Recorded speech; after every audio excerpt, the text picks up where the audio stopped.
Boa noite. Você fica agora com as notícias que são destaque em Minas nesta quinta-feira.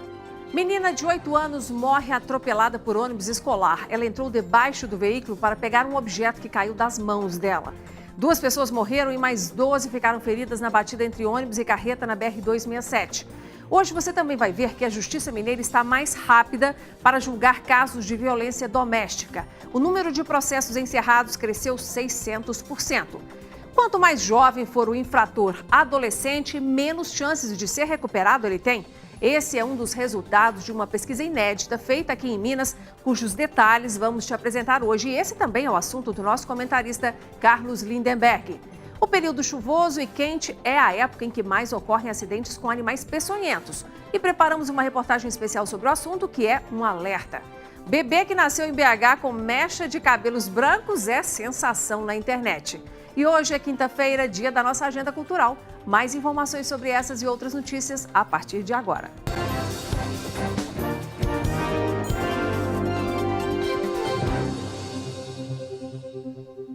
Uma menina de 8 anos morreu atropelada hoje por um ônibus escolar da Prefeitura Municipal de Sarzedo. A criança entrou debaixo do veículo quando foi tentar recuperar uma árvore de Natal feita de papel que ela havia criado para presentear a família e que caiu das mãos dela. O motorista não viu e arrancou o ônibus.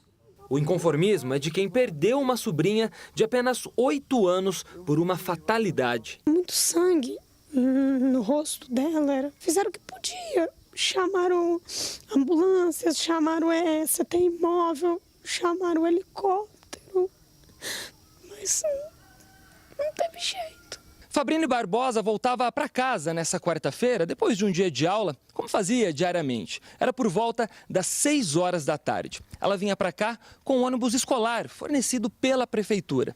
Desceu mais ou menos aqui nesse ponto, junto com outras crianças. Só que a Fabrício trazia um presente, um trabalho que ela havia feito em sala de aula para entregar à sua avó.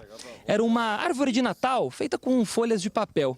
Só que a garota acabou deixando esse trabalho cair. Ele foi parar embaixo do veículo. A Fabrício, então, imediatamente teve a reação de buscar o presente. Foi para baixo do veículo.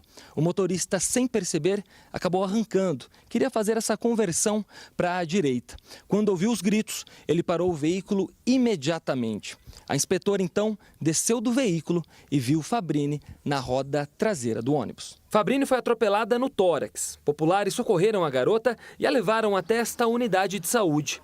Ela chegou com vida, mas não resistiu a uma parada cardiorrespiratória e morreu. Fabrício era uma menina estudiosa e sonhadora. Ela era um amor sonhadora. Eu tinha muito sonho pela frente.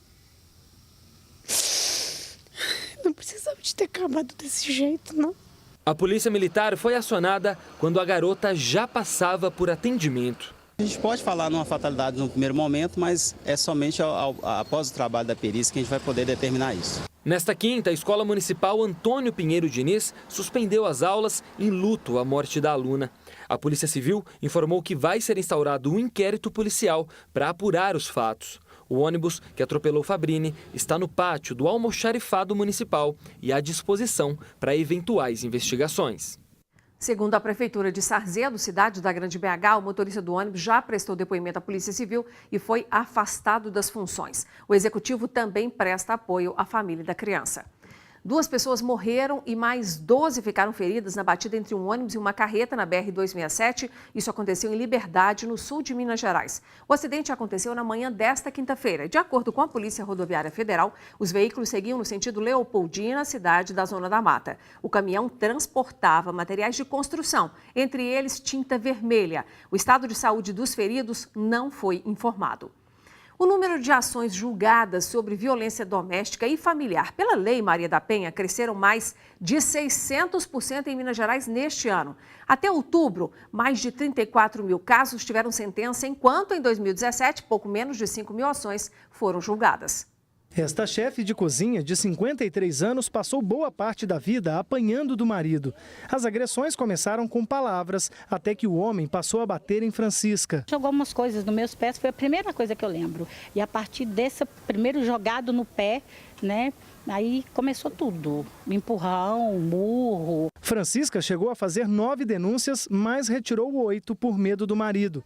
Ela conta que o limite foi quando o companheiro tentou matá-la junto com as filhas. A última violência que ele fez comigo foi jogar o carro ali na ponte da Lagoa da Pampulha, comigo e minhas 3 filhas dentro. E aí eu levei 88 pontos no rosto, minha filha mais velha 14, a outra 36 pontos, ele nem um arranhão. A coragem da chefe de cozinha surgiu junto com campanhas contra a violência doméstica. O resultado disso foi uma grande procura pelos serviços de enfrentamento a estes tipos de crimes. Nós temos as instituições que somos o Tribunal de Justiça, o Ministério Público, a Defensoria Pública e as polícias civil e militar. Estamos todos muito atentos, cada um no seu âmbito, com desenvolvimentos específicos de trabalhos para diminuir a violência doméstica, sempre. Aqui em Minas Gerais, as ações julgadas com base na Lei Maria da Penha cresceram mais de 600% em um ano. De acordo com o Tribunal de Justiça do Estado, até outubro deste ano, mais de 34 mil casos tiveram sentença, enquanto 2017 registrou apenas 4.856. Outro dado assustador vem da Organização das Nações Unidas. Segundo a ONU, no ano passado, em todo o mundo, 87 mil mulheres foram vítimas de feminicídio. 58% destes crimes foram praticados por companheiros, ex-maridos ou até mesmo por algum membro da família. Para a desembargadora, que é superintendente da Coordenadoria da Mulher em Situação de Violência Doméstica do TJ, os números são reflexo da melhoria na estrutura pública. Ela acredita que ainda há muito o que fazer. Sempre a gente busca a melhora, a gente vê que às vezes nós não podemos tudo porque o tribunal ele chega já no julgamento, né? Nós já chegamos quando o fato já ocorreu. Esta questão mais da prevenção é mais do Poder Executivo e das polícias militar e civil. Nós temos que combater o machismo para que a mulher tenha igualdade ao homem. O próximo assunto também é muito grave. O número de adolescentes que cometem crimes em Minas Gerais vem caindo ao longo dos últimos anos. De janeiro a outubro deste ano foram quase 42 mil, cerca de 10% menos que em 2017. O número ainda é alto, mas mostra que políticas públicas estão gerando algum resultado. Uma pesquisa realizada pela PUC Minas e encomendada pelo Tribunal de Justiça de Minas Gerais acompanhou 435 adolescentes por 4 anos, assim que eles terminaram de cumprir as medidas socioeducativas. E um dos resultados aponta que quanto mais velho é o adolescente que passa por esse processo e fica ali quites com a lei, menor é a chance dele voltar ao crime. Este professor e especialista em segurança pública coordenou a pesquisa mediante um conjunto de 435 adolescentes que terminaram o cumprimento de medida socioeducativa em 2003, em todo o estado de Minas Gerais. A partir de então, a vida de todos foi acompanhada até dezembro de 2017, para saber quais dos adolescentes voltaram a cometer algum tipo de crime. O estudo mostrou que a taxa foi de 30%, ou seja, a cada 100 menores, 70 não voltaram para o crime. A pesquisa confirma que a medida de restrição da liberdade, seja a internação, seja a semiliberdade, elas são importantes, elas conseguem, em boa medida, evitar que o adolescente reincida no crime. Apenas uma porcentagem de adolescentes reincide, que são os adolescentes mais crônicos, né? Os mais contumazes. Por isso que a medida de internação ou de semiliberdade, ela tem que ser, em média, superior a 1 ano. Ainda segundo a pesquisa, a reincidência de jovens no crime é menor que a de adultos, o que levanta a questão da maioridade penal. Para esta desembargadora, o sistema socioeducativo é eficiente, mas precisa de ajustes e a redução da maioridade penal não resolve o problema. Ela não vai modificar a criminalidade no Brasil. Por quê? Quem pratica crimes no Brasil e que voltam a reincidir com o maior número são os adultos e não os adolescentes. A gente percebe que o adolescente ainda na fase de 12, 13, 14 anos, quando ele pratica um ato infracional, e aí a gente vai analisar esses fatores de risco, o que leva ele a cometer o ato infracional, é uma fase ainda que a gente pode reconstruir, reinserir ele na sociedade. Nesta unidade do Senai, no bairro Lagoinha, região noroeste de BH, existem 20 vagas destinadas a menores que cumprem medida socioeducativa. Mas, de acordo com a pedagoga, nem todos permanecem no programa até o fim. Este adolescente de 17 anos está há 6 meses no projeto Trampolim, uma parceria do Senai com a ONG Minas pela Paz. Sem dúvida é uma maneira muito boa para poder mudar e está sendo uma grande oportunidade para mim. Provavelmente você já tinha sonhos, né? Como é que estão esses sonhos agora na sua cabeça? Eu tinha deixado eles de lado e agora, voltando ativo, eu quero tentar conquistar eles.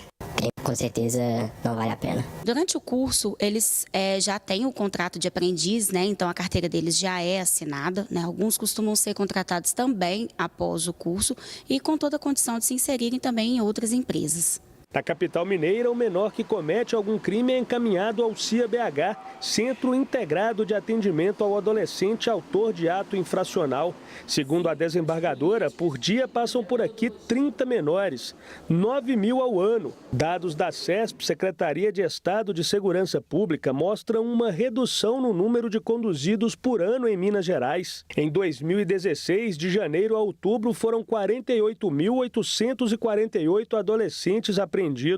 No mesmo período de 2017, 46.274 e de janeiro a outubro deste ano, 41.814. Ao todo, são 1.485 vagas destinadas ao cumprimento de medidas de internação e semiliberdade. O governo de Minas, por meio da Secretaria de Estado de Segurança Pública, trabalha para aumentar essas vagas. Atualmente, 1.529 adolescentes cumprem medidas socioeducativas. O sistema socioeducativo ele é eficiente se nós formos compará-lo com o do adulto. Agora, constata-se na leitura dessa pesquisa que as medidas socioeducativas, a execução delas precisam ser melhoradas. Em razão da crise, né, que o governo alega está passando, não há número de profissionais suficientes para trabalhar com a parte pedagógica, psicológica, atendimento médico, esporte, lazer, ou seja, cursos profissionalizantes para que esse adolescente busque outras alternativas de vida que não seja a criminalidade. Nós entramos em contato com a Secretaria de Estado da Segurança Pública para repercutir o que disse a desembargadora Valéria Queiroz sobre a falta de agentes socioeducativos aqui no estado. Por meio de nota, fomos informados que há escolas de ensino regular instaladas dentro das unidades socioeducativas, nas quais os jovens têm oficinas em diversas modalidades e participam de atividades culturais, sociais e esportivas e que 91% dos internos estão estudando. Os adolescentes ainda recebem atendimento individualizado nas áreas de psicologia, serviço social, pedagogia, terapia ocupacional, medicina, enfermagem, odontologia e orientação jurídica. Agora, sobre a quantidade de agentes, a Secretaria disse que em 2017 realizou um concurso com 888 vagas e que em outubro deste ano abriu um processo seletivo simplificado para a contratação de 322 agentes socioeducativos. O processo ainda está em andamento. Essa pesquisa com jovens infratores, mostrando qual é a chance deles voltarem ao crime depois de cumprir uma medida socioeducativa, é o assunto de hoje do nosso comentarista Carlos Lindenberg. Boa noite, Lindenberg. Boa noite, Inácia. Lindenberg, os números chocam a gente, né? Pensar que nesse ano, até outubro, 42 mil casos foram registrados. Que leitura que você faz dessa pesquisa? Então, olha, o que eu acho mais interessante é o apoio que o Executivo possa dar na recuperação desses jovens.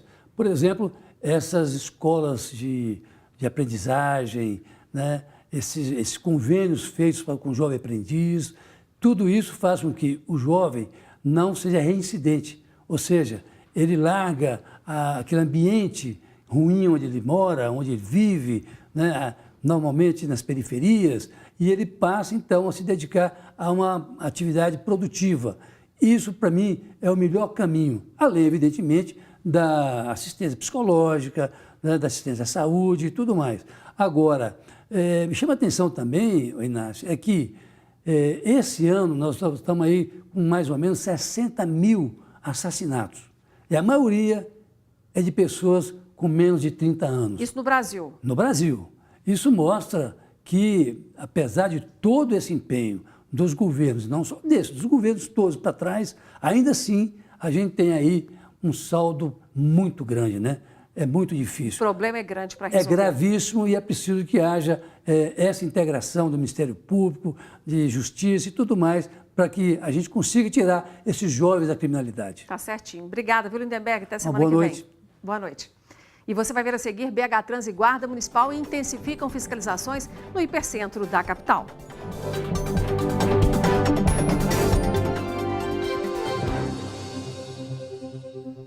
Começou em Belo Horizonte uma operação especial de segurança nas áreas com maior concentração de lojas e consumidores. BH Trans e Guarda Municipal vão trabalhar juntas fiscalizando irregularidades.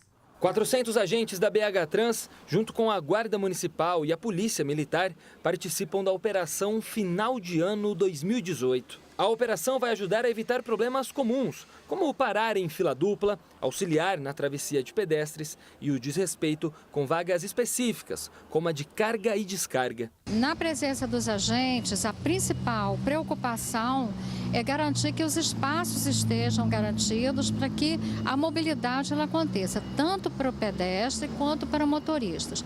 Com a aproximação das festas de final de ano, aumenta o fluxo de pessoas no comércio. Por isso, um dos principais focos desta operação é a região central de Belo Horizonte, que já começa a registrar uma movimentação acima da média. Placas eletrônicas com frases educativas também foram colocadas pela cidade. A operação será realizada até o dia 9 de janeiro. E tem gente que já aprovou a ideia. Eu acho importante. O movimento aumenta, os ladrões também. Né? Então é sempre bom ter alguém por perto. Bom ter alguém perto, sim. Ajuda a evitar e prevenir acidentes que acontecem com muita frequência que a gente vê.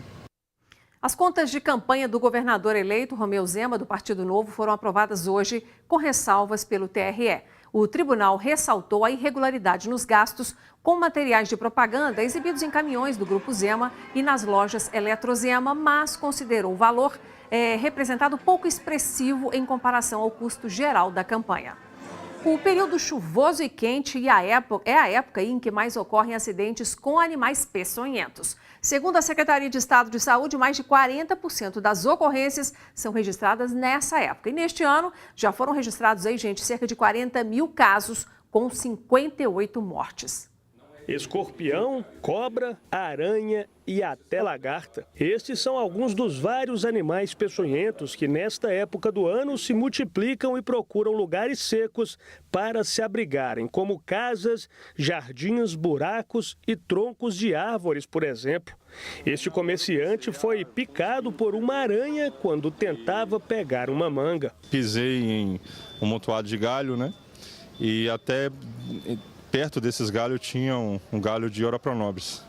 Eu achei que era o espinho da Oroponobis, tinha picado.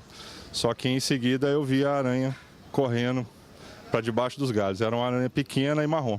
O acidente aconteceu há mais de uma semana e o Anderson, mesmo sentindo muita dor e com o local inflamado, não procurou o médico.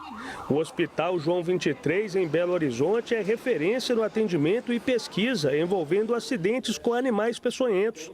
Só neste ano foram pouco mais de 1.800 atendimentos devido a acidentes causados por escorpiões e 586 por cobras.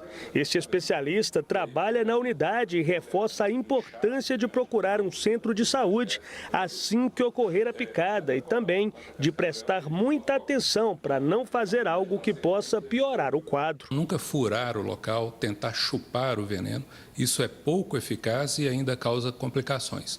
Não fazer torniquete, não amarrar uma corda, por exemplo, no local, que a gente vê isso em alguns filmes e isso não traz benefício e, de novo, traz prejuízo para a vítima. De acordo com a Secretaria de Estado de Saúde, em 2018 até o momento, foram mais de 45 mil casos de acidentes com animais peçonhentos notificados no estado, com 66 mortes, números superiores ao mesmo período do ano passado, com cerca de 40 mil casos, a maioria envolvendo escorpiões. Mas o especialista chama a atenção também para bichos que aparentemente são inofensivos, como este tipo de aranha venenosa e principalmente esta lagarta.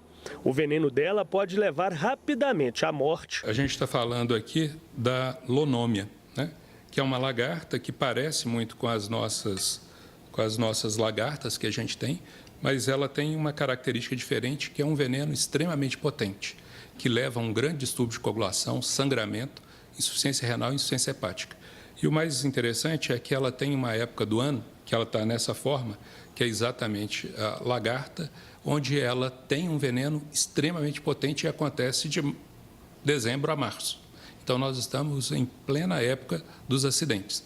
E é importante todo mundo estar alerta para isso e deve procurar o mais rapidamente possível assistência médica, de preferência levando o animal ou uma foto para identificar.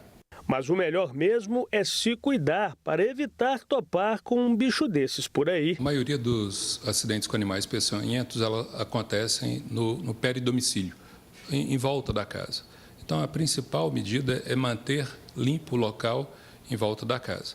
E se você for adentrar uma mata, floresta, usar algum equipamento de proteção individual. A maior parte dos acidentes acontece em mãos, pés e pernas. Então, o uso de botas e de luvas, por exemplo, já previne uma boa parte dos acidentes. E ainda falando sobre escorpiões, um cemitério do sul de Minas, na cidade de São Sebastião do Paraíso, no sul do estado, ele adotou uma medida incomum e barata para resolver o problema. Hoje, a prefeitura recebeu mais galinhas da Angola para serem moradoras do cemitério. Elas comem os animais peçonhentos com facilidade. O projeto começou no ano passado e deu tão certo que a ideia já se espalhou por outras cidades do sul de Minas. E depois do intervalo, as dicas da nossa agenda cultural. Destaque para o show de Caetano Veloso e no cinema para a estreia de Aquaman. Para desafiar pelo trono! Um dos assuntos mais comentados na internet hoje é o nascimento de um bebê aqui em Belo Horizonte com uma mecha branca na franja. As fotografias de um ensaio feito com a recém-nascida e os pais viralizaram na web. A menina Maiá, nascida há 23 dias, herdou a rara condição genética da mãe, que também possui mechas despigmentadas no cabelo, chamada aí de piebaldismo, que afeta a produção de melanina. Uma fofinha, né? Bom, gente, é hora de vocês programarem o final de semana com as dicas da nossa agenda cultural. Luciana Viana traz os destaques. Na telona, a vida da autora Sidonie Gabrielle Colette e o relacionamento dela com o famoso escritor parisiense. Depois de escrever livros de sucesso em nome do marido, Colette começa a se incomodar pela falta de reconhecimento e o casamento entra em declínio. O fim dessa história no cinema. E prepare-se para uma aventura aquática ao lado do Rei dos Sete Mares, Aquaman, um ícone há mais de 70 anos que está empenhado em proteger o planeta inteiro, tanto a terra quanto o mar. Prenda o fôlego e curta essa aventura. A Orquestra Filarmônica de Minas Gerais apresenta o último show da temporada desse ano. O show conta com a participação da mezzo-soprano Denise de Freitas e de 2 coros, um feminino e um infantil. Para a criançada, o espetáculo Noel e os Duendes, a verdadeira história do Papai Noel. O espetáculo conta com a história de um velhinho que procurava brinquedos nos sacos de lixo deixados nas portas das casas e os distribuía às crianças que encontrava pelo caminho. E ainda uma história que mescla o sagrado e o profano a partir de poesias latinas medievais, que começa com uma citação de trechos de Carmina Burana, uma das criações eruditas mais conhecidas do século XX. O grupo é formado por cantores, instrumentistas e atores. São 150 artistas sob a regência do maestro Arnon Sávio Reis de Oliveira. Música em família. Caetano Veloso se apresenta com os filhos Moreno, Zeca e Tom Veloso em BH. Eles sobem ao palco com um show ofertório criado em homenagem à mãe do cantor, Dona Cano. Programe-se e divirta-se. E antes do tchau, eu te faço um convite. A TV Band Minas quer fazer com que o Natal seja mais feliz para crianças, adultos e idosos carentes e convidamos você para nos ajudar na campanha Natal Solidário Band. Você pode doar brinquedos, roupas e materiais de uso pessoal que serão destinados a entidades filantrópicas. Deixe seu presente aqui na sede do Grupo Bandeirantes, na Avenida Raja Gabalha, número 2221, no bairro São Bento, até o próximo dia 20. Combinado? Eu vou esperar a sua contribuição e, querendo rever as nossas reportagens, acesse youtube.com/TV Band Minas. Nós ficamos por aqui. Obrigada pela sua atenção e amanhã estaremos de volta com as notícias de Minas. Até lá e boa noite.